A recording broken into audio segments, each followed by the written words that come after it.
No niin, ja tervetuloa pitkästä aikaa tänne Jumi Corner podcastin pariin.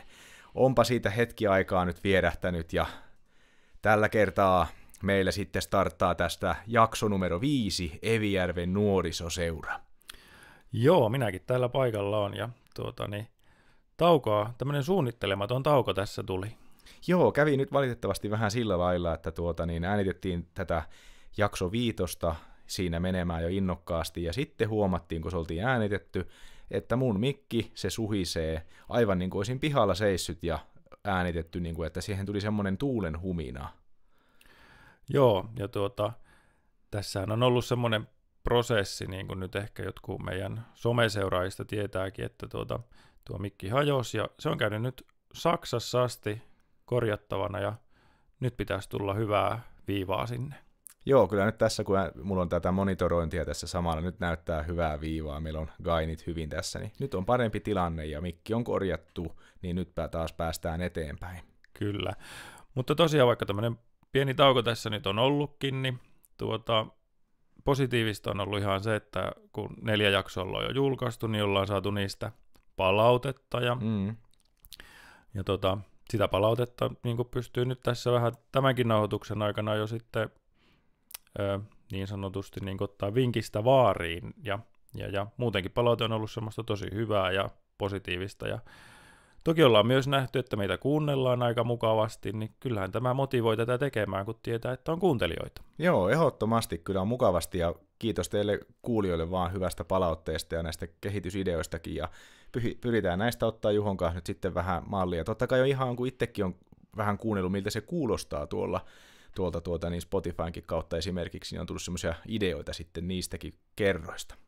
Kyllä, mutta mennäänkö me sitten meidän tämänkertaisen jakson aiheeseen? Joo, mennään jakson aiheeseen. Elikkä meillä on tällä kertaa Evijärven nuorisoseura aiheena, ja siinä sitten käsitellään, meillä on yhteinen lista top 5, jossa esitellään meidän mielestä parhaimmat bändit Evijärven nuorisoseuran historiassa. Kyllä. Mulla olisi tässä vähän nuorisoseuran historiaa, voisin sitä vähän tässä avata, eli Evijärven nuorisoseuran ry on perustettu vuonna 1896, ja tämä nykyinen nuorisoseuran talo on sitten rakennettu vuosien 67 ja 78 välisenä aikana, koska tuo vanha rakennus paloi. Ja rakennus on kooltaan Suomen suurimpia nuorisoseuran taloja, pinta-alan ollessa lähes 2000 neliötä ja henkilökapasiteetin liikkuessa noin 2300 henkilössä. Joo, se on kyllä todella merkittävän kokoinen talo, tämä nuorisoseuran talo. Ja oliko sitä aikaisempi muuten, mikä palo, niin eikö se ollut keskustassa? Joo, se oli eri paikassa se edellinen. Joo, näin mä muistasin kanssa, että se on eri paikassa ollut. Kyllä. Ja tosiaan seuran bändit on ollut niin kuin tällä pitkällä aikajaksolla todella kovia. Ihan sieltä 70-luvulta 2090 lukuun asti on ollut niin paljon näitä ulkomaisia bändejäkin siellä kyllä, mutta enimmäkseen totta kai kotimaisia, mutta artistikattaus on ollut kyllä merkittävä ihan niin kuin tavallaan Suomen mittakaavassakin, että siellä on ollut ihan eturivin artisteja ja todella ajankohtaisia bändejä aina niin kuin listoilta asti. Ja tosiaan Evijärven nuorisoseura, sehän on, niin kuin tässä Juho kertokin noita isoja kokoja, henkilökapasiteettimääriä, sehän on käsittääksemme Suomen suurin nuorisoseura. Kyllä. Ja hyvät palvelutkin seuralla on, siellä on ollut aina pupillia ja grilliä ja muutenkin kioski siis korjaa vielä, että se on ollut siellä vielä. Joo, ja siis ihan muutenkin näin, niin kuin, että sehän on toiminut myös ihan liikuntatilana sitten. Kyllä. Niin kuin, että semmoiseenkin on isot tilat. Juuri näin, että tämä niin kuin tavallaan uudempi sali minusta on justiin tämä, missä on lentopalloa muun muassa pelattu. Joo, varmaankin. Varmaan näin, muistaakseni se. Mutta siellä on tämä katsomopenkitkin siellä ne puiset ja siellä on palloakin pelattu. Kyllä. Ja tosiaan Evijärven nuorisoseurahan tunnetaan ihan ympäri maan ja on muutamissa dokkareissakin mainittu, niin kuin artistejakin ollaan haastateltu. Ja se on semmoinen tunnettu maanmerkki niin kuin kyllä, että sen monet tietää ja varsinkin alueellisesti se on todella tiedetty, että siellä olen nuorena käynyt, sanoivat monet täältä Etelä-Pohjanmaalta kotoisin olevat henkilöt. Kyllä.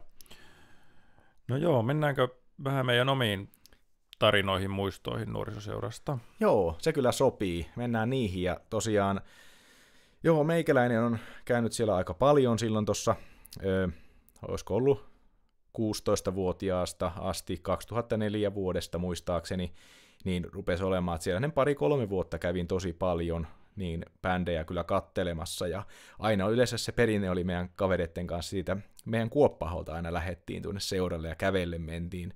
Siitä oli hyvä mennä niin kuin suojateitä pitkin tuonne, pyöräteitä pitkin tuonne niin kuin seuralle, niin se on ollut sellainen turvallinen ympäristö tuosta kävellä sinne 2 kilsaa ja näin, niin se on ollut siitä sitten niin kuin tämmöistä, muistan sen 2-3 vuoden ajan, kun sillä käytiin sitten läpi talvet joka toinen viikonloppu oli silloin tanssit ja näin. Ja ehkä isoimpana suosikki iltana mulla on jäänyt sieltä mieleen tämä Martti Vainaa ja Sallitut aineet. Mm-hmm. Tiedätkö Juho hyvin? Kyllä mä Yhtyen tiedän. Itse voin tähän väliin mainita, että itsellä on tullut ihan vaan 2 kertaa käytyä seuralla, niin. Että vähän vähemmän tullut käyntejä, mutta sanotaan, että kyllä mä kaikki jutut kuulin ainakin koulussa sitten maanantaina. Joo, siellä oli aina kovat tarinat ja kaikilla niitä leimanraatoja käsissä. Että... Kyllä. Mutta joo, niin. Joo, kyllä, just näin. Ja sitten mulla oli tuo semmoinen hyvä muisto jäänyt tuosta, kun mulla oli pullonhaku, tämmöinen reissu, pullokeissi siellä kerran. Mainittakoon se tarina, että se oli oikein tämmöinen pakkas, olisiko ollut tammi-helmikuinen lauantai-ilta, ja minä tulin seuralle, ja mulla sattui olemaan semmoinen 0,5 kossulasipullo siinä mukana, ja pistin sitten semmoiseen pensasaitaan sen piiloon, ja sitten siinä tanssin tiimellyksessä vähän tuli, että nyt käyskää pihalla ja hörpätä ja takaisin sisälle, ja no, epäonnekseni se oli piikkipuska, ja tökkäsin sinne käteni, ja valtava piikki tuonne sormeen pystyyn. Ai. No, mutta seurallahan oli aina EA-piste, mistä sai apua sitten. No juuri näin, ja se on ainoa kerta, kun mä oon käynyt EA:ssa, ja se on juuri tämä kerta, että siellä tikku otettiin pois sormesta, ja laastari laitettiin päälle. Ja no, ilta jatkui siitä hyvin, siellä tuli tanssahteltua koko ilta, ja oltua muiden nuorten kanssa, ja lähdin sitten siitä kotiin. Kotona sitten huomasin, kun siinä jotain vettä join siinä, ja että hetkinen, mulla on laastari sormessa, ja samalla tajusin, että hei vitsi, se on vieläkin se kossupulla siellä pusikossa. No, eipä muuta kuin pyörän selkää ja vielä hain pullon sieltä kotiin. Aika kova suoritus, että lähdit vielä hakemaan sitten. Kyllä, se oli. Sitten. Joo, ja muistaakseni pakkasta oli kuitenkin semmoinen niin kuin 10-15. Ei ihan varmaan 20, mutta aika tollainen hyvä pakkasmäärä. Kyllä. Joo, tosiaan mulla itsellä nyt ei näistä parista illasta oikein mitään merkittävää tarinaa ole kerrottavaksi, että ehkä niin kuin tämmöiset parhaimmat muistot itsellä liittyy tai silloin kun on ollut tämä seurakunnan sähly. Joo. Se oli semmoinen säännöllinen viikoittainen juttu, jossa tuli sitten ala-asteikäisenä käytyä pelailemassa sählyä viikoittain. Joo, sama homma. Oliko se muuten torstaisin aina se sähly? Taisi olla näin. Joo. Muistaakseni. Kyllä. Mutta pyydettiin sitten vähän kuulijoilta tarinoita nuorisoseuraan liittyen, ja mulla olisi tässä myös nyt tämä ensimmäinen liittyy myös tämmöiseen pullojen piilotukseen. No se on aika yleistä mikä varmaan. Ilmeisesti on ollut aika tavallista. Kyllä. Nuorisoseuran maastossa. En tiedä, onko siellä vielä pullokätköjä jossakin vai onko kaikki löydetty. Jaa. Mutta eräs kuulija kertoo tämmöisen tarinan, että on ollut siis talvi ja on ollut pakkasta, ja hän on sitten olutpulloja piilottanut sinne pihalle, ja tiedätkö mikä on käynyt niille olusille siellä pakkasessa? No, olisiko ne voinut räjähtää tai ihan mennä umpijäähän?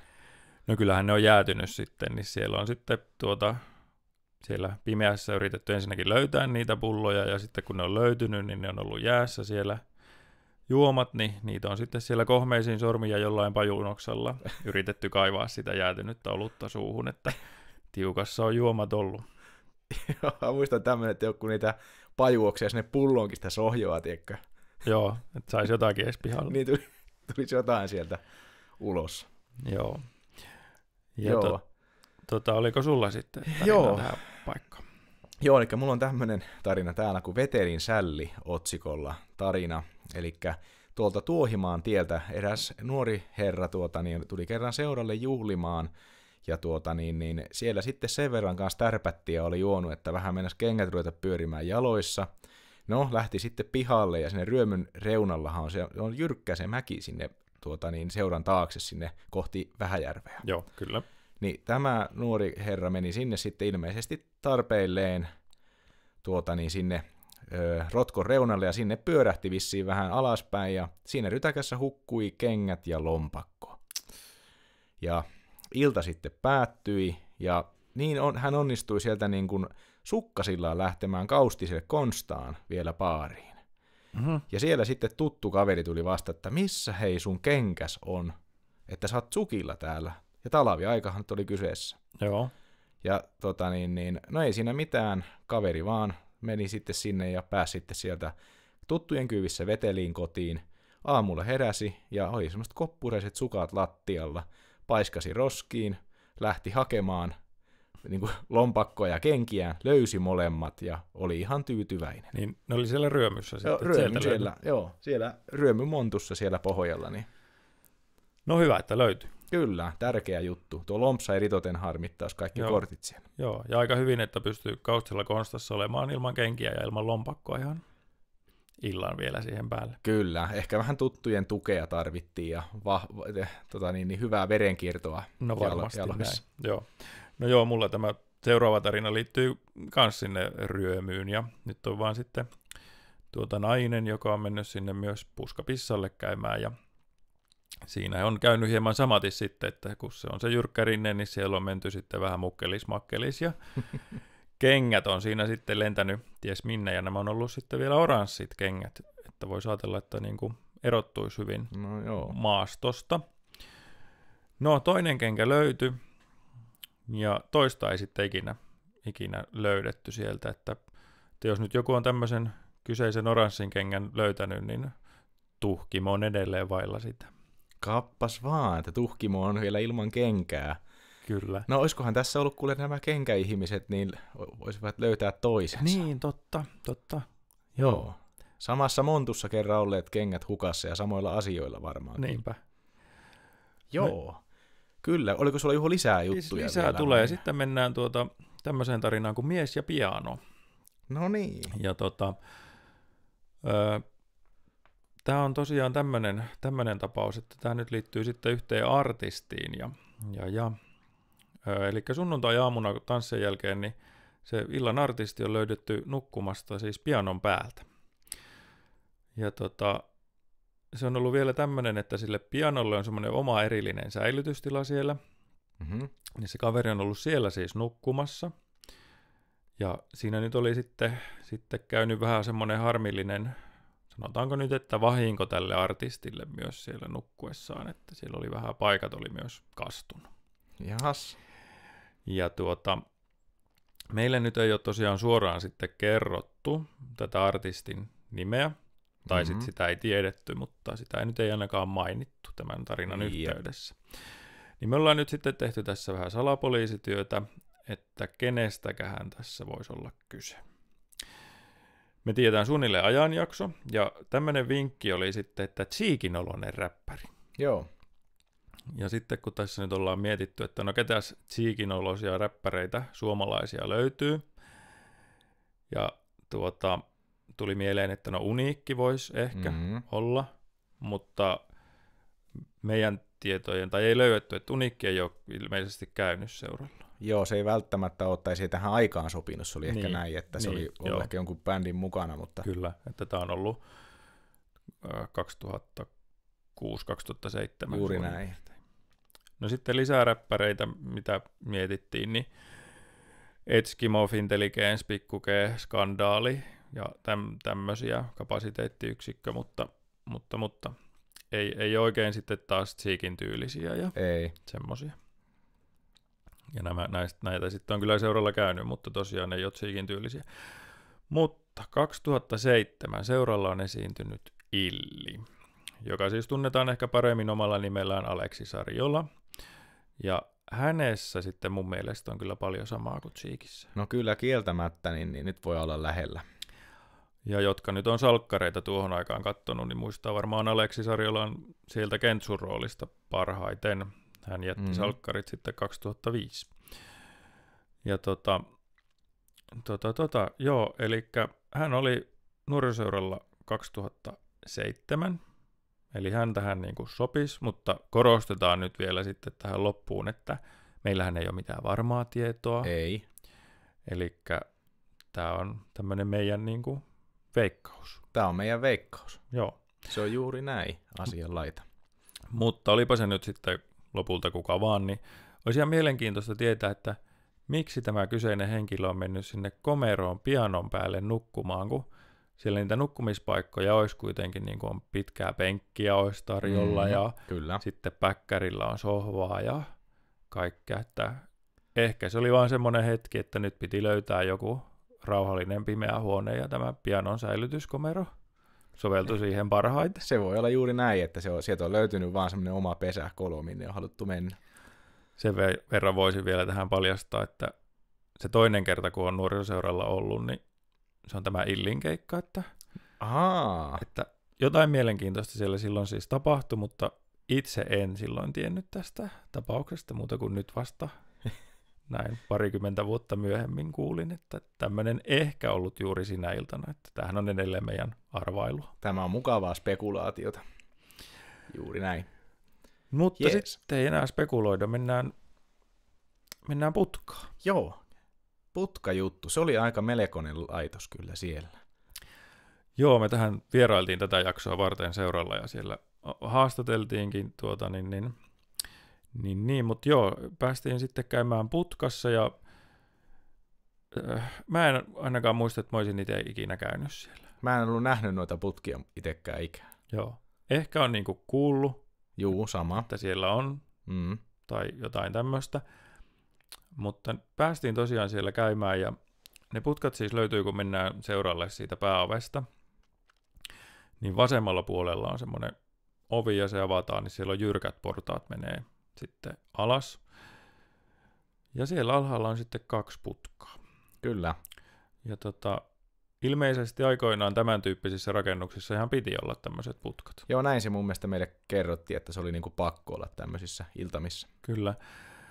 Ja sitten jos oli tämmöistä häiriökäyttäytymistä, niin sitten järkkärit siirsi sinne putkaan rauhoittumaan ja jos nyt oikein ymmärsin, niin saattoi käydä jopa niin, että poliisit kävi noutamassa sieltä putkasta sitten väkeä talteen seuraavaan majoituspaikkaan. Kyllä, se oli juuri tällaisessa tarkoituksessa käytössä. Ja kun niitä putkia käytiin katsomassa, niin oli kyllä pienet kopit, että ei ollut, niin kuin luksus oli kaukana, että ei varmasti ollut kovin hääviä joutua sinne putkaan illan päätteeksi. Juurikin näin. Että ne oli semmoiset tosi kapeat ja siellä taisi olla joku kurkistusluukku oli joo ovessa ja, kyllä. Ja näin, ja sitten siinä oli vielä niin, että sitten siellä yksi järkkäreistä oli aina niin sanotusti vartioimassa putkia tai siellä alhaalla sitten. Seurasi tilannetta siinä sitten ja aika tämmöiset niin kuin itse tehdyn näköiset ne ovet siinä oli tämmöistä ohutta kyllä. Vaneerilevyä. Ja... Joo, mutta tosiaan nämä putkat ei ole ollut enää pitkään aikaan käytössä, että juuri näin. Nykyään sunnuntai-tansseista ei lähdetä ketään viemään enää putkaa. Ei, se on juuri näin. Mutta joo, ja sitten voidaan ottaa noista seuran tästä toimintakulttuurista vielä tämmöinen pikku kertaus, eli siellähän oli tyypillistä tämä salin kiertäminen vastapäivään. No näin mäkin muistelin, että se oli tärkeää kiertää oikeaan suuntaan. Joo, eli siellä on monesti voinut tulla niitä tappeluitakin, jos joku on kiertänyt vastakarvaan, niin on tullut kahina ja joutunut sinne putkaan esimerkiksi. Joo. Että se oli aika herkkä juttu, että se suunta oli niinku oikea siinä kierrossa, ja sitten kaikki niinku tanssijat oli siellä keskellä, ja sitten laitamilla istui nuoria vähän niinku lepäilemässä ja kyllä, hengailemassa. Ja välillä lähti virran mukana siihen. Niin, välillä sinne virtaa. Se on vähän niin kuin tuo joki tuossa, että se oli semmoinen virta, joka vaan pyöri siinä. Joo. Se oli semmoinen se kulttuuri. Se oli mielenkiintoinen kyllä, ja en ole muualla ikään tämmöistä niinku havainnut, kun on ollut paljon keikoillakin, niin tämmöistä kulttuuria. Se oli aivan omanlaisensa siinä. Ja tosiaan sitten muutenhan tämä oli tämä nurkat ja kävijät. Siellä oli nurkilla omat nimensä, että Evijärven paikka oli se Ryömy, ja siinä lähistöllä mun mielestä oli kortesjärveläiset siinä saliovella jossain, ja Lappajärven tyyppejäkin. Sitten oli tämmöistä härmän nurkkaa näitä, mutta mä nyt en kuollakseni muista, missä tuolla ne olivat. Niin, että ne oli ihan näin paikkakunnittain sitten. Joo, sitten alueet. Ja, joo. kyllä, se oli näin, mutta ainakin näitä meidän Järvikylän tyyppejä oli paljon siinä Evijärven Ryömyn lähellä muistaakseni. Tohtiko siellä mennä sitten toisten kylien nurkille? Se oli aina hyvä tämä Järvikylien, niin kuin Evijärvi, Kortesjärvi, kylät siinä, mutta monet varoitteli, ettei kannata lähteä sinne Härmän nurkille. Jahas. Kauhava ja sen oli siellä taaempana muistaakseni, että se oli vähän semmoista, että sinne ei välttämättä kannattanut mennä. Okei. Okay. Juu, se oli näin. Mutta muuten tuo iltahan alkoi aina siinä 90 aikaa ja bändit tuli yleensä sinne kello 15 ja rakenti sitten lavan muutamassa tunnissa. Että se oli tällainen, joskus kävin ajamassakin siinä autolla, niin mä näin, että se oli bändit sinne saapuneet. Tällaista se on ollut se toimintakulttuuri. Mutta mennäänkö sitten niitä bändejä kohti, että mitäs siellä oikein on ollutkaan? No joo, mennään vaan mulla olisi tuohon vielä yksi tämmönen iltojen järjestämisestä. Heitäpäs vielä siitä sitten, niin kuin, että miten ne oli. Joo, eli sinne vaati tosi paljon näitä talkoolaisia. No kyllä. Ja oli ilmeisesti 80-luvulla, niin näitä järjestyksenvalvojia oli listalla jopa 100. Ja ne oli jaettu sitten 20 hengen porukoihin, ja yksi porukka oli aina iltaa kohti vuorossa, niin vaan niin kuin kuvaa tätä, että kuinka paljon työvoimaakin tarvisi aina tämmöinen illan sitten järjestäminen. Mutta joo, mennäänkö me sitten välisoiton kautta? Juu, mennään sitä kohti. Voiko podcast toimia ilman kuuntelijoita? No niin, eli nyt päästään tähän meidän top 5-listaan käsiksi sitten, eli tosiaan voisi sanoa, että nuorisoseuralla on kyllä käynyt kaikki tämmöiset niin kuin Evijärven siis Suomen kovimmat bändit, niin on käynyt Evijärven nuorisoseuralla siellä 80-90-luvulla ja oikeastaan vielä 2000-luvun alussakin. Kyllä. Ja meillä nyt on yhteinen lista, eli sen verran täytyy nyt alustaa tätä listaa, että tähän on vaadittu ihan kansainvälistä menestystä. Kyllä. Että ei ole nyt riittänyt se, että vaikka olisi Suomessa ollut niin kuin semmoinen tosi kova ja myynyt aina kaikki keikat loppuun ja muuta, vaan on vaadittu nyt tähän listalle, että kansainvälisesti tunnettu Kyllä, bändi. Juuri näin, että sen suuruusluokan mukaan tavallaan sitten Kyllä. Mennään. Ja mentäisikö me sitten meidän vitoseen? Joo, eli meillä on tässä 5 yhteen järjestys, niin meillä on tässä sitten 5. Espoosta kotoisin oleva Children of Bodom yhtye sitten, joka on lopettanutkin jo sitten 2019 vuonna. Mutta Bodomi on ollut sitten Evijärven nuorisoseuralla. Tosiaan niin useammankin kerran muistaakseni on ollut parikin kertaa, mutta tässä on tämä 26.12.2000 vuonna merkattu se keikka sinne. Siinä on ollut kova noste tuolloin bändissä, ja se on ollut niin kuin justiin julkaistu uutta levyäkin tuolloin ja näin, niin siinä on ollut kovaa meininkiä. Bändihän tunnetaan tosiaankin tällaisesta aika raskaasta, melodisesta death metallista ja thrash metallista. Ja muutenkin julkaissut paljon studioalbumeita, kiertänyt ympäri maailmaa niin aina Amerikoissa kuin Japanissakin asti ja Etelä-Amerikassa. Suosittu bändi kyllä on kyseessä. Ootko sä, Juho, kuunnellut Bodomia? No ei ihan mene siihen mun semmoiseen genreen, mitä mä kuuntelen, mutta kyllä mä nyt oon kuullut, sanotaan näin, että, ja tiedän toki yhtyeen, että sillä lailla tuttu. Joo, juurikin näin. Ja tuona 2000 vuonna julkaistiin tämä Follow the Reaper-levy sitten, että se oli se, justin kun seuralla ollut tuo keikkakin sitten, niin se oli sitä samaa vuotta. Kyllä. Juurikin näin, ja nythän tässä on se tilanne, että valitettavasti Aleksi Laiho, tämä laulaja-kitaristikin, on menehtynyt 2019 vuonna, mutta bändi sitten siitä jäikin vähän tauolle, mutta erittäin tunnettu suomalainen bändi kyseessä. Kyllä. Tämmöinen mulla oli oma nosto tähän liittyen, että he kävi sitten 2003 ovat käyneet myös nuorisoseuralla keikalla ja tekivät sinä vuonna 44 keikkaa, joista 11 oli Suomessa. Ja näistä 11 keikasta siis 1 on ollut Evijärvellä. No niin, se on kyllä aika kova. Eikö ookin? Se on näin. No joo, sitten 4. Joo, sitten 4. No, eli Nightwish kävi 3. helmikuuta 2001 nuorisoseuralla. Ja tätä mä oon vähän nyt itsekseni miettinyt, että olisiko pitänyt olla jopa ylempänä, koska bändi on kuitenkin yksi eniten levyjä ulkomailla myyneitä yhtyeitä. Kyllä. Ja Wikipedian mukaan niin myynyt 10 miljoonaa levyä. Ja tuolloin kun Nightwish tuli Evijärvelle, niin sillä oli 3 albumia tehtynä, viimeisimpänä Wishmaster vuodelta 2000, joka meni suoraan Suomen albumilistan kärkeen ja pysyi siellä 3 viikkoa. Eli on ollut jo tämmöistä kotimaista menestystä tuolloin. Kyllä. Ja nuoret, jotka kuuntelee tätä meidän podcastia, niin tuolloin ei tosiaan ollut YouTubea eikä Spotifyta. Eli jos nyt jotain yhtiötä halusit päästä kuuntelemaan tai kuulla, niin oli oikeastaan 2 vaihtoehtoa. Joko mennä keikalle tai sitten ostaa levy. Kyllä.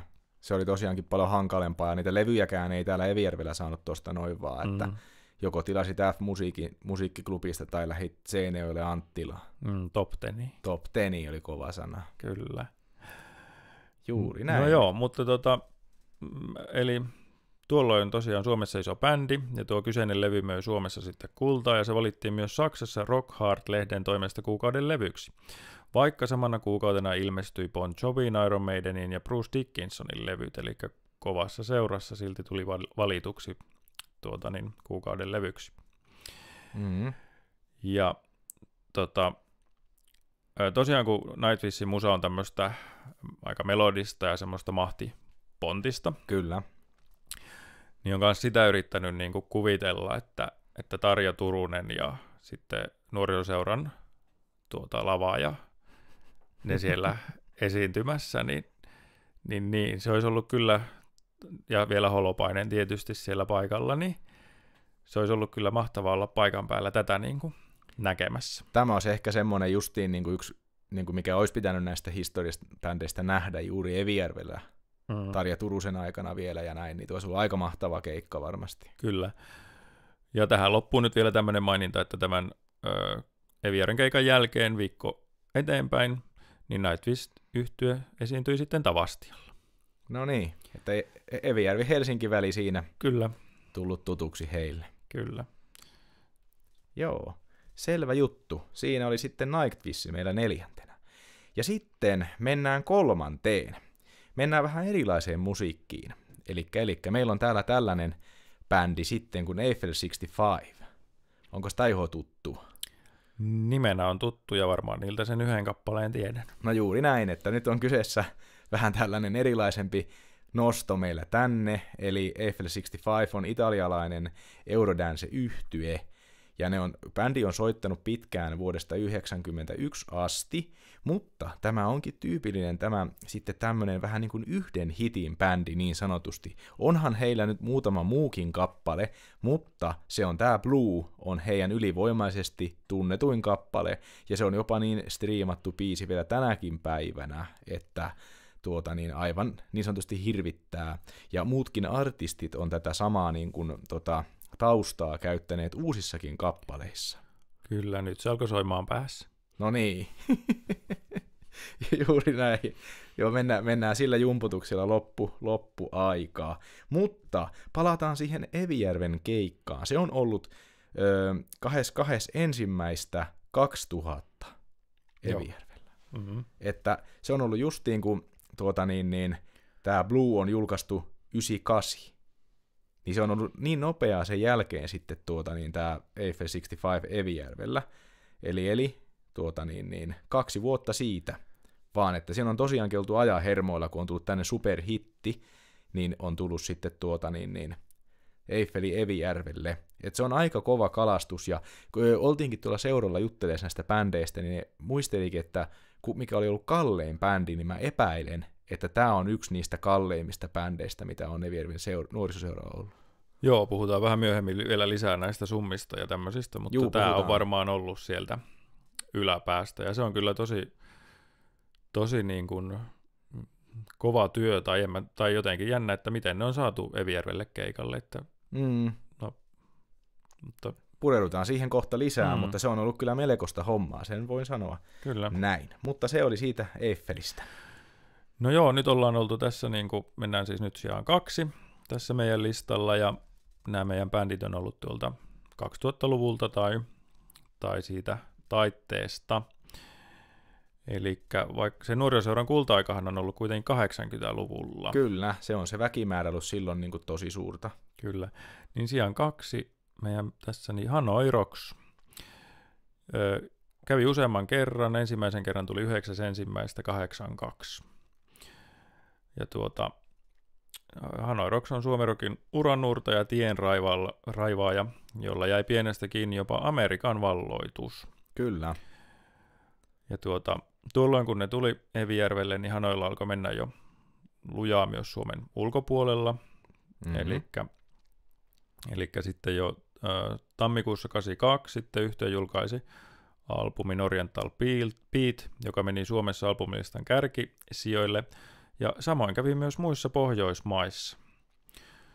Ja yhtiö vaihtoikin sitten kesällä kotikaupungikseen Lontoon, ja seuraavana vuonna sitten Hanoi löi oikein läpi Englannissa, ja keikkaili pääasiassa siellä sitten vuoden 83.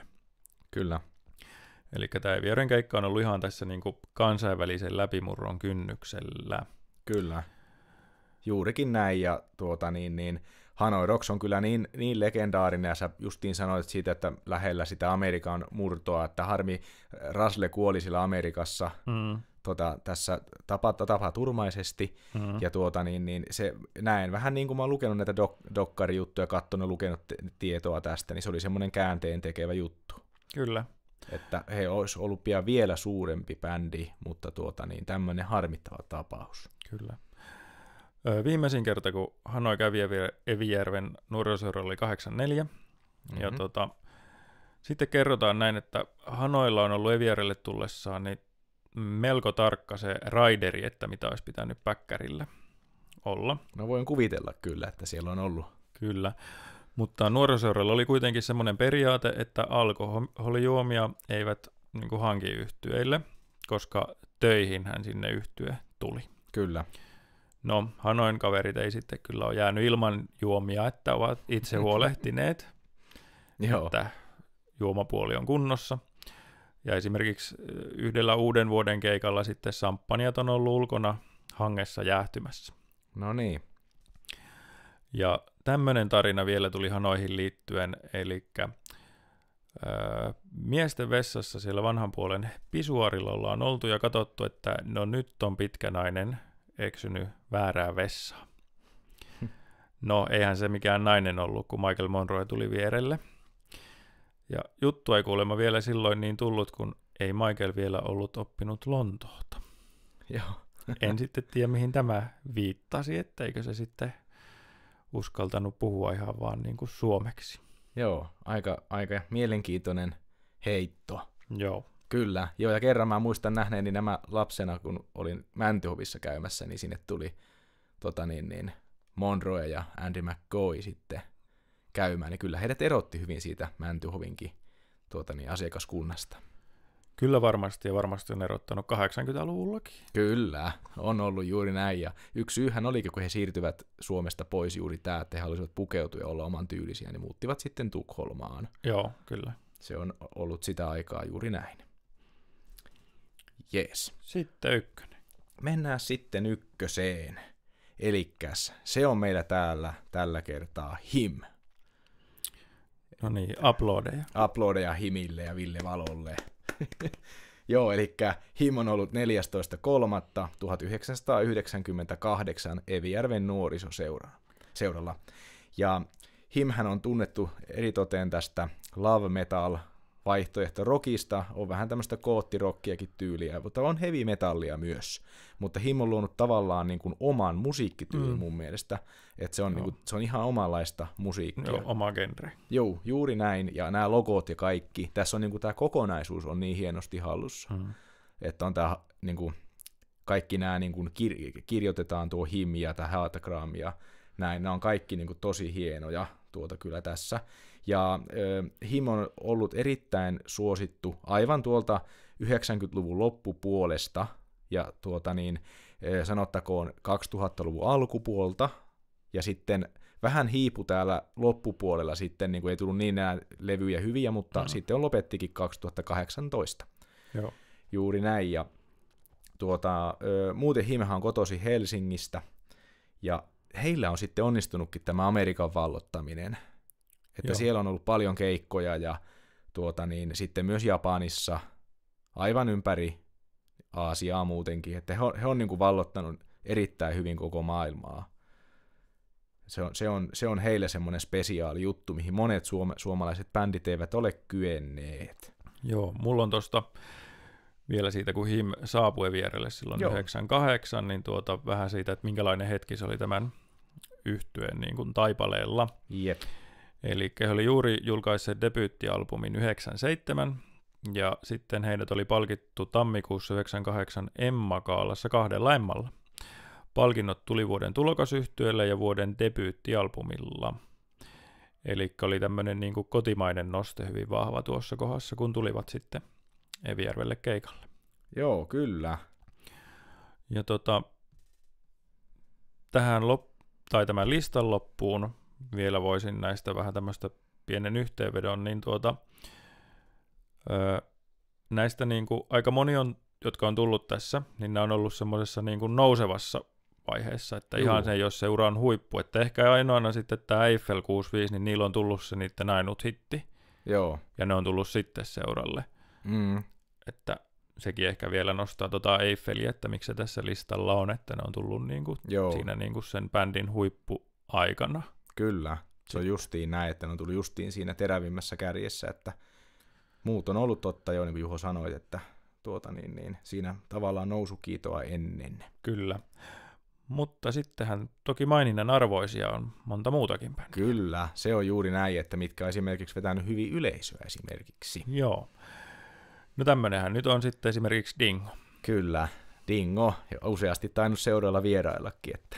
Joo, että Dingo nyt ei sitten mahtunut meidän top 5, koska se Dingon menestys on oikeastaan vaan täällä Suomessa ollut, mutta tuli tosiaan 84 sitten, ja oli silloin tosi niin kuin aika uusi bändi, ja se otettiin osittain ihan senkin takia, että se oli niin halpa. Joo. 600 markkaa. No se ei ole kyllä kallis. Mutta siitäpä se Dingon ura sitten lähtikin nopeaan nousuun, eli tästä vuosi eteenpäin, niin se Dingon keikkapalkki olikin sitten jo 6000 markkaa. No niin. Ja Dingo kävi seuralla kaikkiaan 8 kertaa, ja viimeiset kerrat oli sitten 2000-luvun alussa. Ja kun Dingo tuli keikalle silloin suurimman menestyksen aikoihin, niin väkimäärä seuralla oli valtaisa. Ja Dingon keikkapussia piiritti nuoret, kun yhtye saapui sinne paikalle. Joo. Ja ainakin kerran Dingo on sitten yöpynyt Satasaaressa, ja siitä kerrotaan, että se hotellin edustakin oli sitten täynnä nuorisoa. Kyllä. Ja tosiaan nämä seuran kävijäennätykset on sitten Nykäsellä ja Dingolla, ja nämä yleisömäärät on ollut 3198 ja 3197. Kyllä on peräkkäin siinä. Siinähän ei muuten varma, että kummin päin ne oli. Mutta. Ei ollut ihan, että kumpi kummalle, mutta ei siinä ole kuin yhden henkilön ero. Ei. Juurikin näin. Ja eikö se ollut muuten tyypillistä tässä, kun ne oli ne nuoret siellä Dingon pussin ympäri, että ne heilutti niitä silkkihuippuja. Joo. Sitä aikaa just. Se oli sitä aikaa. Joo. Tuota väkimäärää vielä kun miettii, että noin melkein 3200, että nykyään sinne saisi nuorisoseuran sisälle laittaa kaikki evijärveläiset. Kyllä. Ja eikä vieläkään tulisi ennätystä. Ei, tilaa jäisi vielä. Joo, kyllä. Se on juurikin näin. Isoja iltoja siellä kyllä on ollut, ja ei siitä pääse mihinkään, ja Dingo ja Nykänen johtaa tätä tilastoa. Joo, Nykäsestä voisi sitten sanoa tähän perään, että hän tuli sitten 19.4.92, ja Matti oli kuulemma tämmöinen välitön ja mukava kaveri, joka jutteli siinä ennen keikkaa, ja Matilla oli manageri mukana, joka piti sitten miehen irti viinasta niin kauan, että oli keikka hoidettu. No niin, että se piti kurissa sitten Mattia siellä. Että saattoi olla, että joskus oli Matilla joku keikka jäänyt tekemättä sitten, että kun piti tämmöinen tiukka kontrolli olla tuohon viinaan. Kyllä, juurikin näin. Mutta sitten mainittakoon seuralta vielä näitä saksalaisia yhtyeitä. Joo, niitäkin on käynyt. Joo, eli aika iso nimi on Erotic muun muassa ollut siellä, ja sitten varsinkin tämä Bad Boys Blue on ollut yksi kova bändi siellä 26.2.93, Joo. On ollut kyllä niin kuin merkittävä kuulemma, niin kuin yksi niin kuin tämmöisistä kanssa, jossa on ollut väkeä todella paljon ja Joo. tosi iso ilta. Tästä Bad Boys Bluesistakin tuli muuten yksi tarina. Jaha, Kerrottiin, että siellä oli kysytty sitten, keikalla ollut henkilö oli kysynyt, että mihinkä te menette seuraavaksi. joo. Niin nämä oli vastannut nämä Bad Boys Bluun kaverit sitten, että Kuolioon. No Suomesta ei semmoista paikkaa löydy kuin Kuolio, mutta oli vähän vaikea sitten se paikkakunta. Eli se oli Köyliö. No niin, joo. Tuo ei välttämättä lähde ihan Ei. hyvin ulkomaalaisilta, joo. Kyllä, mutta sitten mainitaan muun muassa vielä tämä Faarao, joka on sitten myös Saksasta. Joo, On tämmöinen ysäripumppu kanssa suosittu. kyllä. Eli on ollut kyllä tämmöistä kansainvälistä, se on kyllä niin kuin erikoista, että On. tämmöistä meininkiä on Joo. ollut seuralla. Joo, sitten on useiten seuralla on käynyt Paula Koivuniemi. Jaha, Paulalla on ennätys. Joo, kävi kaikkiaan 16 kertaa. Ja yksi kerta oli semmoinen, että Paula ei päässyt esiintymään pommiuhkauksen vuoksi.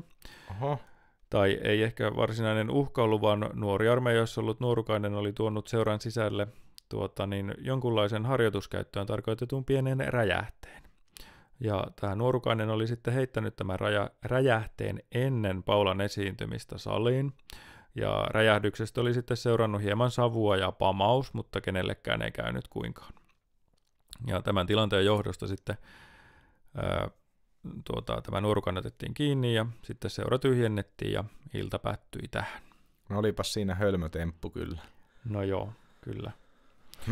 Mutta joo, sillä on ollut muitakin temppuja, muun muassa, että monesti nämä artistit on sitten juhlineet yöllä siellä todella myöhään, ja kuitenkin henkilökunta on toivonut, että sieltä lähettäisiin poiskin, että he pääsisivät joskus kotiin. Ja muun muassa tällainen juttu on, että kun Popeda oli siellä ollut keikalla, niin siellä olikin yllättäen Popedan väki viihtyneet hyvin siellä takahuoneessa, ja sieltä oltiin sitten käyty ensin varmaan nätisti sanomassa, että kello on paljon, ja ilta vaan jatkui, ja lopulta kello 5 oli varmaan tullut tiukempi kehote, ja kehote oli niin tiukka ja pureva, ettei ole patea ja Popedaa näkynyt tämän jälkeen vieläkään nuorisoseuralla. Joo, eikä se ollut jotenkin, että sieltä oli sitten Popeda laittanut sinne keikkatoimistolle, että ei tarvi enää keikkaa Evieröille myydä. Joo, joku tällainen sieltä oli tullut sitten, että oli mennyt herneitä vähän nenään tuosta kehotteesta, mutta kyllähän ton ymmärtääkin, että joskus sen illan on päätyttävä. Kyllä, siellä kuitenkin talkoolaiset sitten on hommissa, jotka odottaa myös, että pääsis pitkän illan jälkeen sitten kotiin. Kyllä, juurikin näin. Ja sitten on tämmöisestä Apulanta-dokkarista, siellä on myös Toni Virtanen kertonut seuran illasta, minkälainen se oikeastaan hänen mielestään on.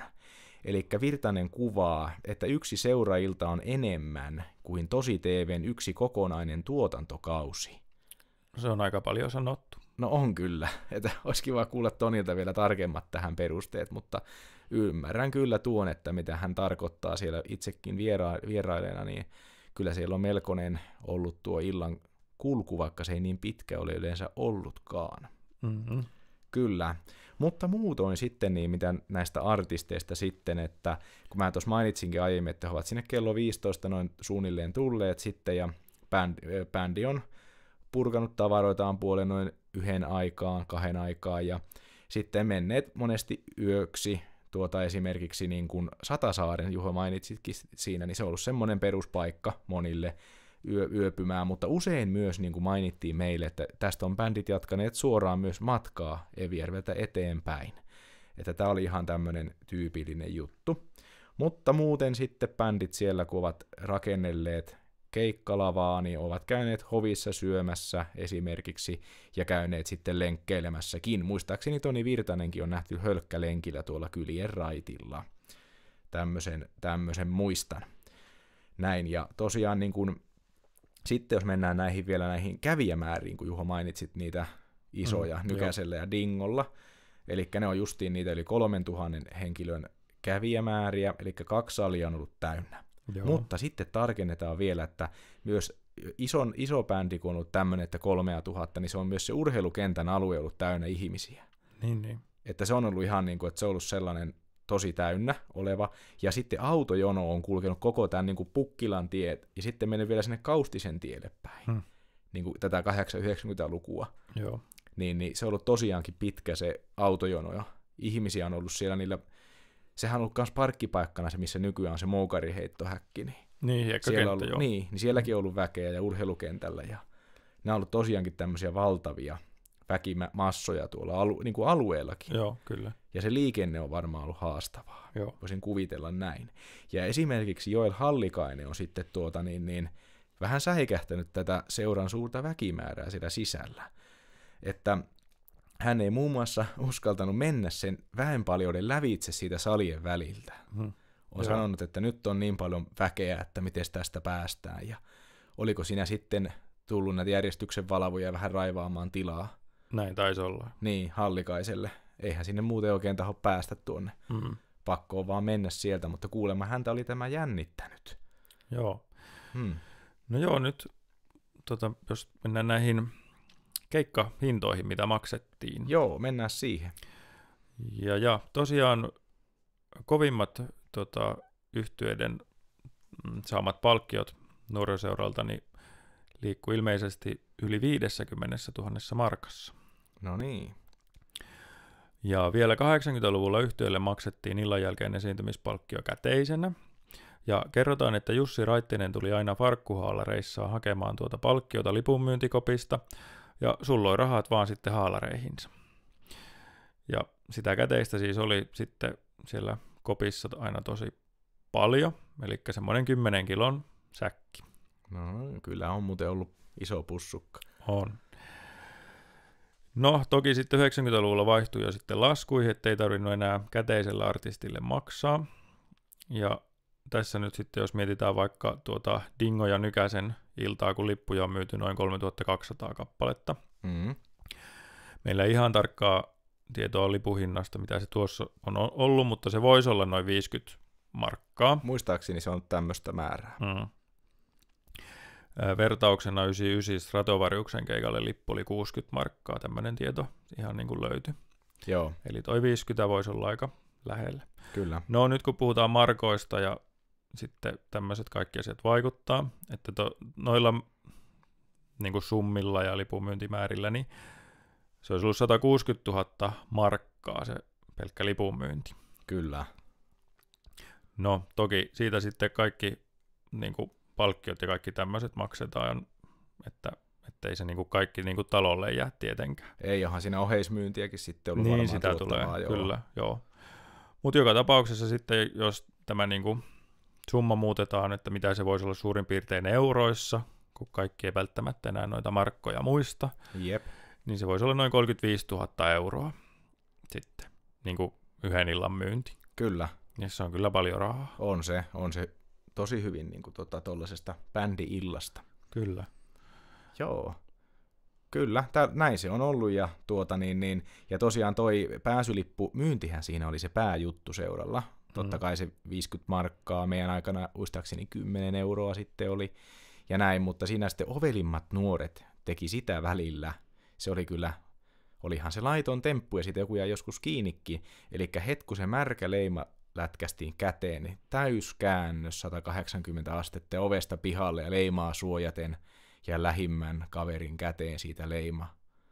Ja näin oli ilmaislippu taattu. No niin. Näin tämmöistä konnailua joskus itsekin tuolla, mutta en missään nimessä tuohon tainnut kyllä syyllistyä itse, mutta näin tuota kyllä.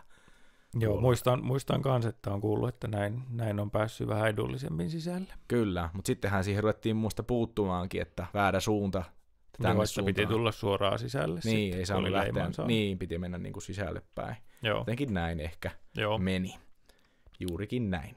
Mutta sitten jos mennään vielä niihin, että miten niitä bändejä Evijärvelle saatiin, kuinka sinne noin isoja bändejä niin kuin oikein sitten juonittiin. Elikkä kun oltiin tuossa haastattelussa sillä seuralla, niin kysyttiin tätä asiaa sieltä. Ja eli ykköstapa oli niin, että oma johtokunta kuuntelee musiikkia kokouksessa ja päättää sitten siitä, otetaanko bändiä vai ei. Joo, eikö se dingotettu näin? Juuri niin. Dingo oli juuri tälle, että siitä oli äänitallenne siinä, ja sitten sitä kuunneltiin johtokunnassa, että onko tämä meille sopiva bändi. Joo, ja se oli justiin se Dingon eka keikka. Joo, kyllä. Ensimmäinen Dingon keikka sitten, niin Joo. se oli näin.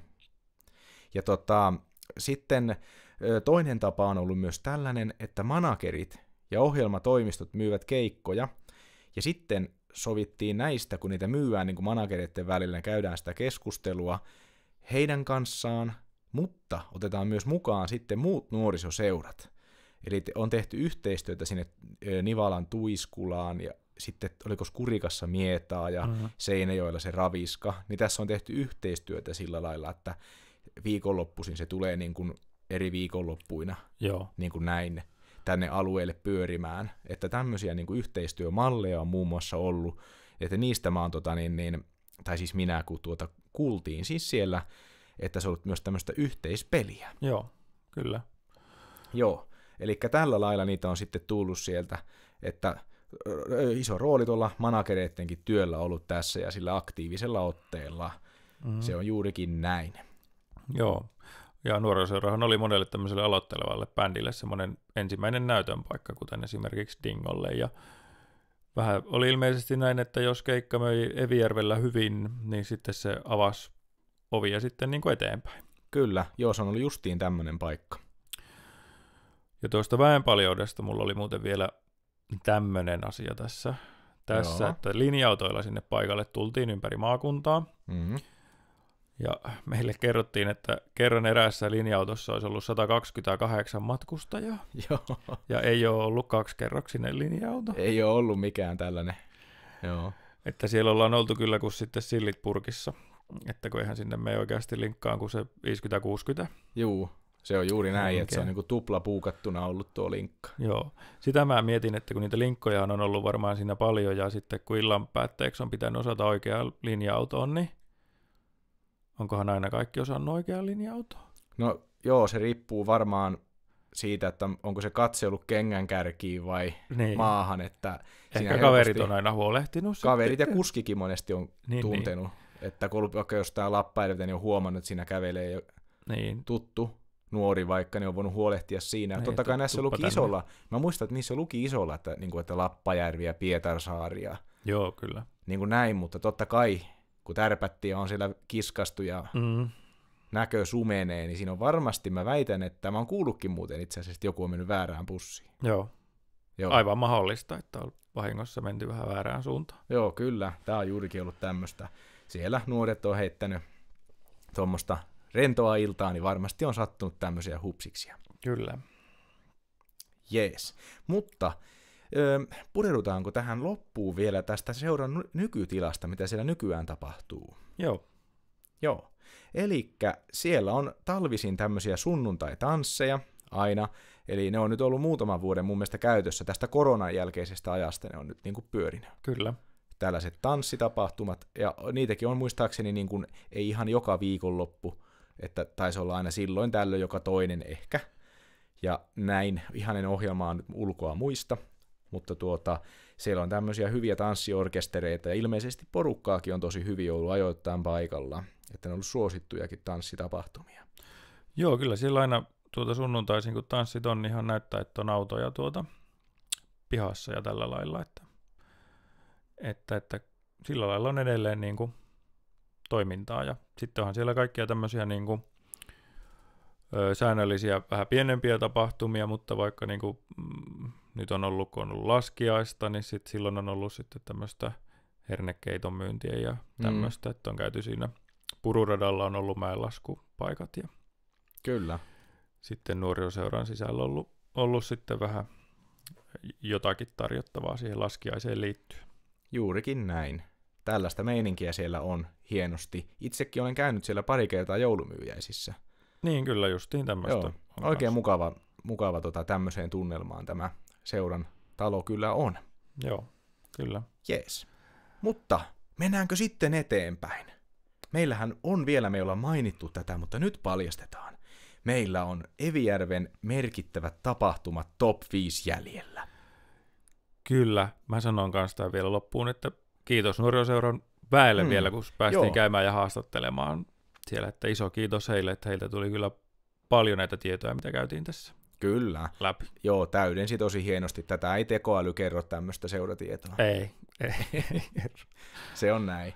Jees. Mutta mennään hei välisoiton kautta meidän valitsemiin merkittäviin Evijärven tapahtumiin top 5.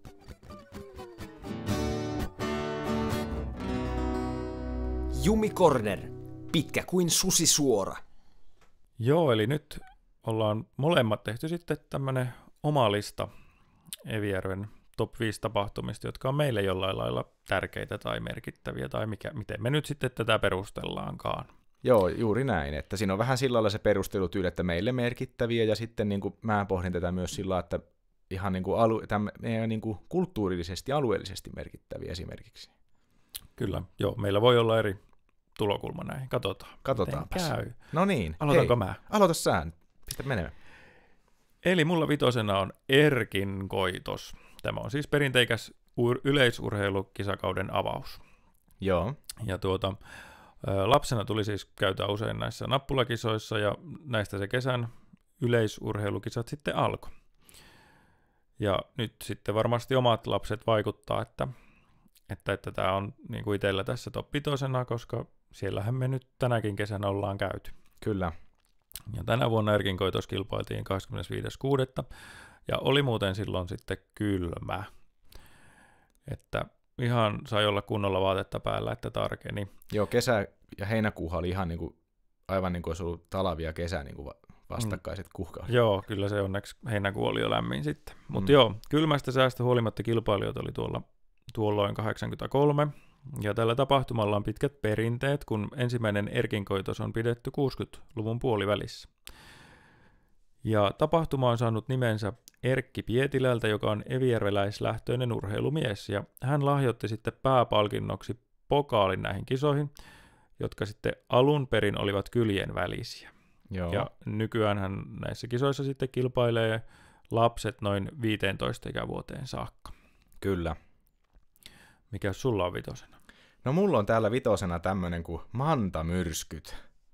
Eli Vasikkaholla järjestetyt naisten tanssit. Mm-hmm. Eli tämmöiset asiat mä oon tänne merkannut sitten, että tätä tanssikulttuuria on ollut 1945 vuodesta 2020 vuoteen, että korona sitä vähän sitten siinä katkas.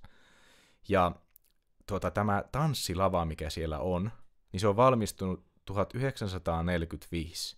Mm-hmm. Ja ajattele, miten vanha se on siellä se tanssilava.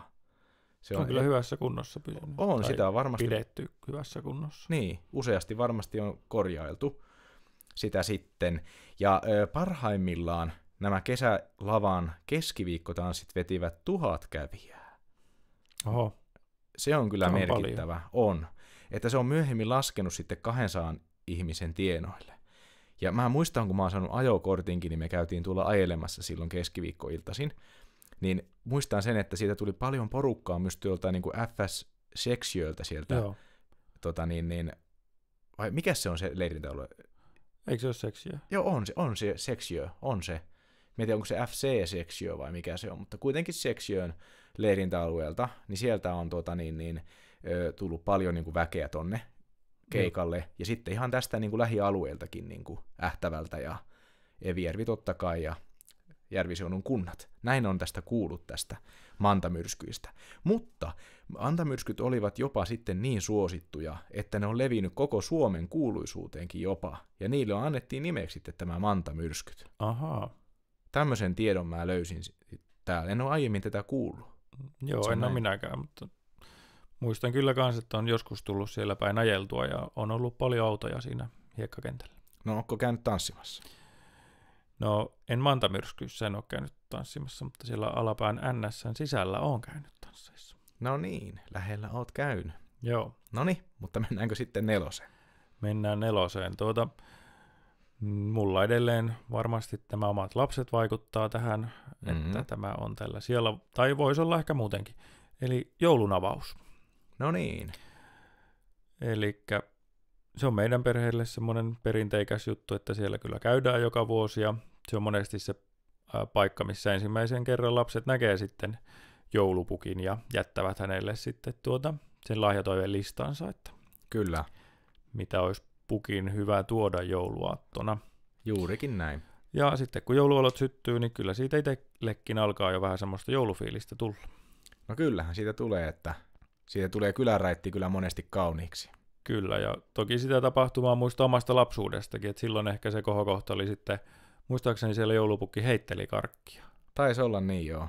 Sitten nykyään ei enää, että se ihan annetaan käteen, että Jaa, ei ole kappas. niin kova kaos siinä. Ei ole kova kaos, että päät osuu yhteen. Niin, kyllä. Joo, no niin. Selvä juttu. Joo, mun nelonen on sitten tässä Evijärven markkinat. Aha. Eli Evijärven markkinat on vakiintuneet nykymuodossaan osaksi evijärveläistä kesätapahtumaa 1980-1990. Ennen 1970- ja 80-lukuja myyntitapahtumat ja markkinat liittyvät usein kirkon menoihin tai kyläjuhlien yhteyteen.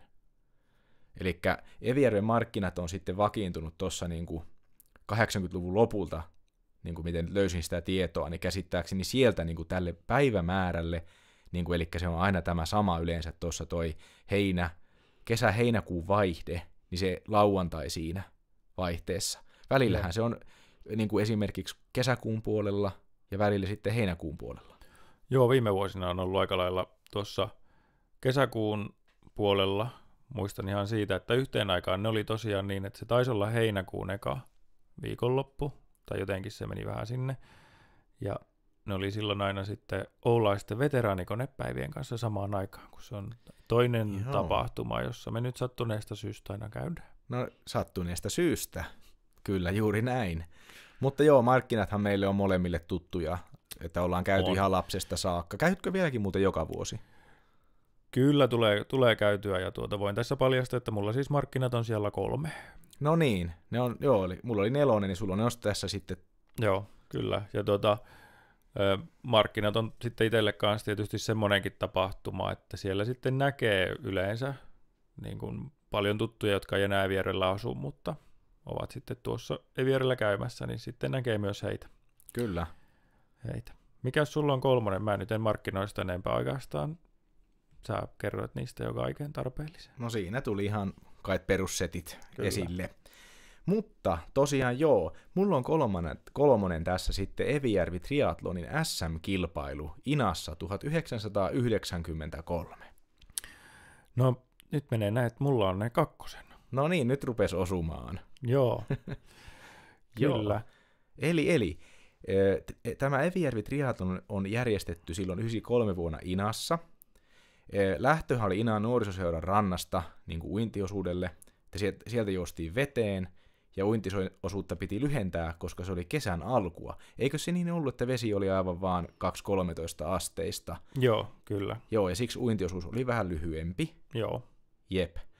Ja sitten, haluatko kertoa tästä uintiosuuden jälkeisestä, kun on noustu ylös veestä ja menty sinne rantaan takaisin? Siinä on ollut pellolla sitten pyörät ja on lähdetty sitten pyöräilemään, ja siellä on ollut sitten poljettu niin kuin siihen Kaustisen tielle, ja siitä sitten niin kuin Särkikylän risteykseen, ja sitten käyty Vetelissä, tai ei Vetelissä, vaan siellä rajalla kääntymässä sitten, ja se on ollut se pyörälenkin sitten, ja sitten sen jälkeen on tullut sitten juoksu. Kyllä. Ja juoksu on tapahtunut sitten, eli taas siitä nuorisoseuran pihasta on sitten lähdetty alakujaa kohti Koivukangasta, ja siellä sitten kääntöpaikka on ollut Haapalan risteyksessä. Ja siitä on sitten juostu sinne Joutsenen mäelle. Joo, kyllä. Ja siellä on ollut taas sitten kääntöpaikka. Ja tämä lenkki on sitten parin kertaa juostu, kunnes on tultu sitten maaliin. Joo. Ja tosiaan näissä kisoissa sitten Vesalan Teemu tuli toisena maaliin, että ihan tuli Evijärvelle sitten mitallikin. No kyllä, komea suoritus. Ja mä tosiaan muistan, että mä oon ollut kahtomassa näitä.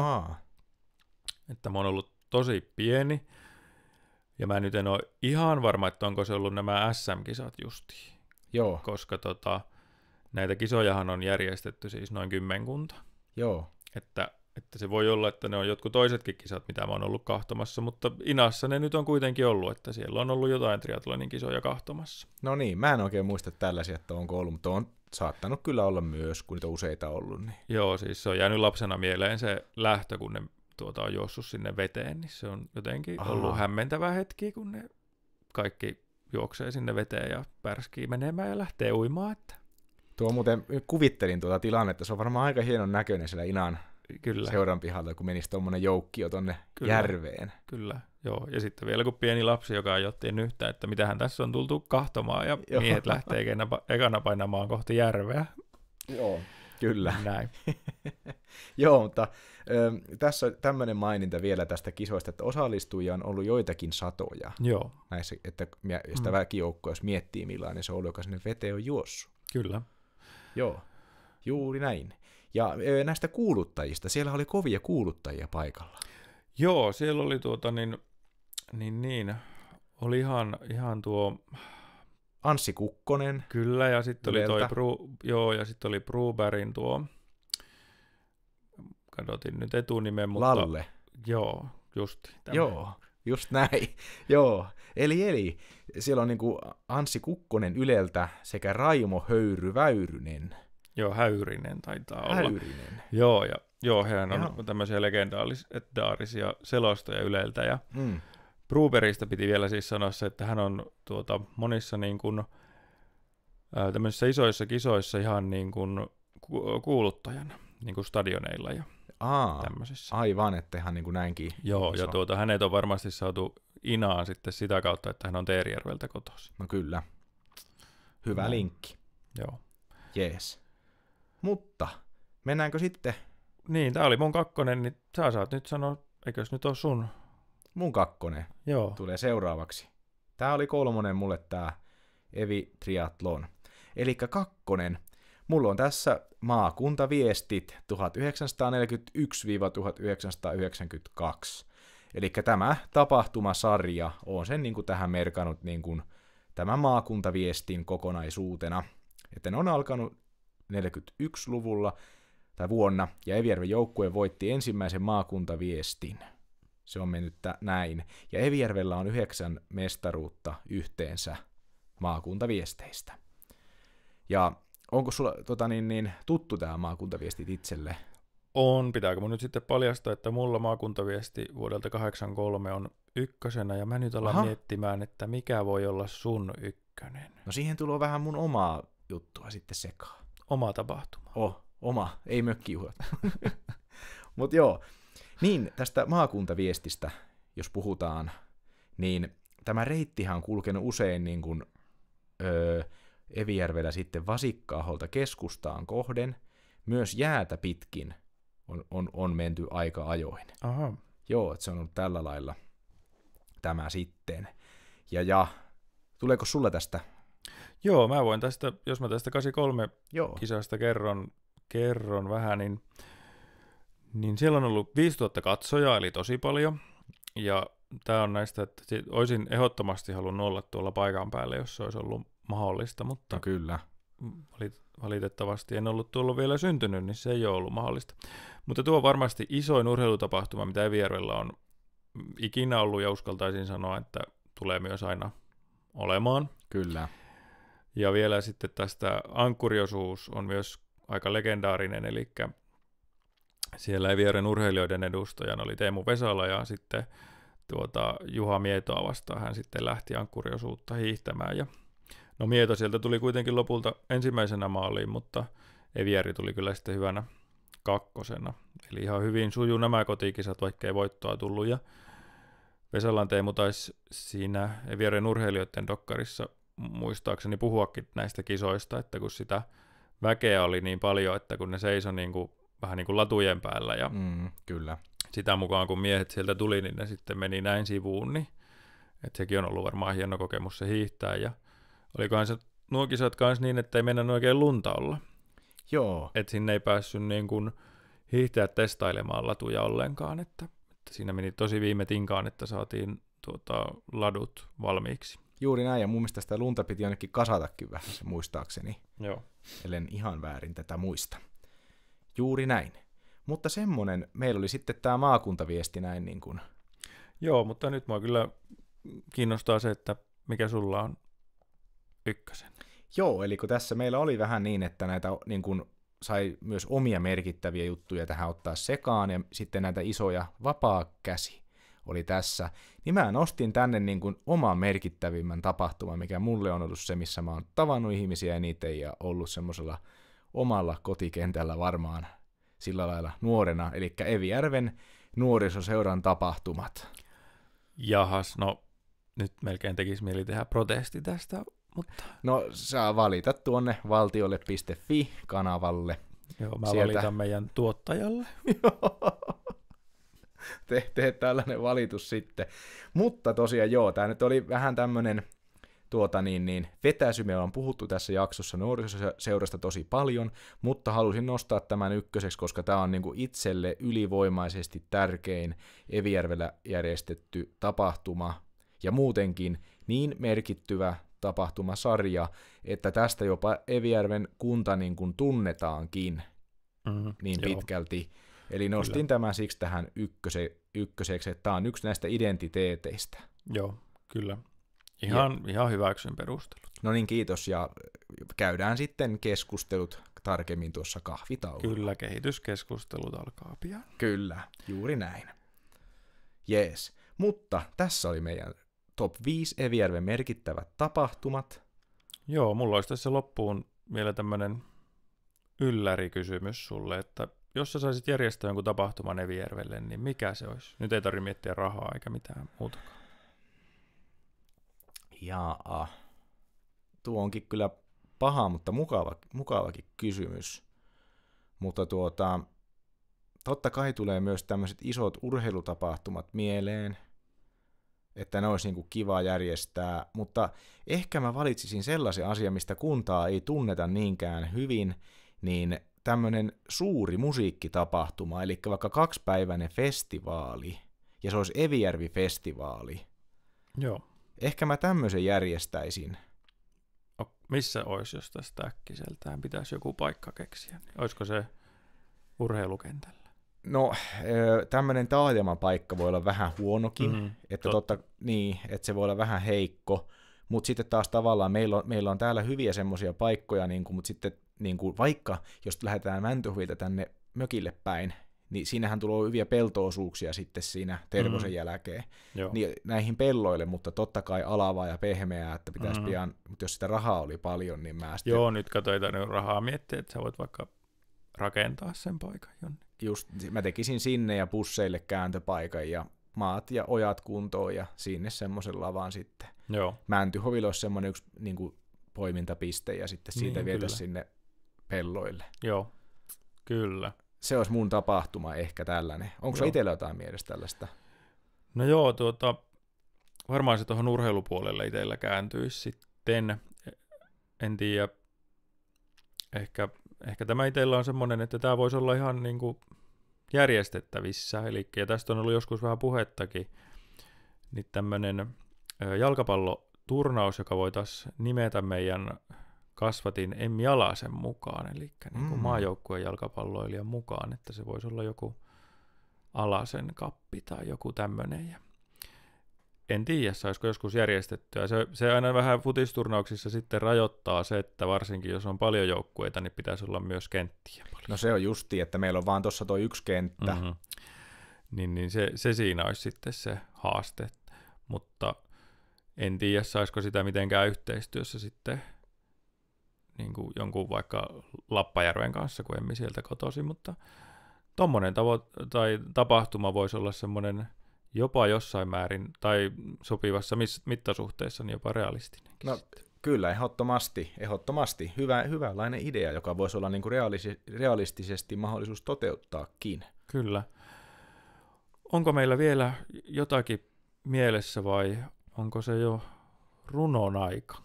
Kyllä, se on nyt loppurunon aika. Mennäänkö sitä kohti? Ole hyvä. Miehet veneessä saaren taakse katoaa. Salmesta haikaran matala ääni kantaa. Illassa kesäyö juhannuksen taikaa. Järvisata Saarinen elää ikiaikaa.